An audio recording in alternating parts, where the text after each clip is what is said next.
এই দুনিয়াতে টিকে থাকতে গেলে, এই দুনিয়াতে বাঁচতে গেলে কেউ আপনাকে একা করে দিয়ে ধ্বংস করে দেওয়ার আগে নিজেই একা থাকার অভ্যাস করেন। কথাটা একটু মাথায় রাখবেন, মেহেরবানি।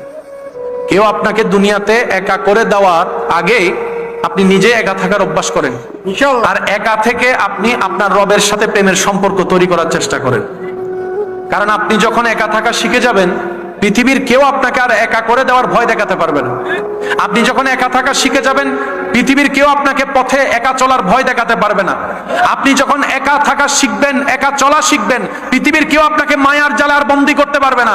এবার জগৎ বলবে তুমি একা চলো কিভাবে? আপনি বলবেন তোরা দেখছিস আমি একা, আমি তো একা নয়, আমি আছি আর আমার রবের রহমত আছে। বলেন সুবহান।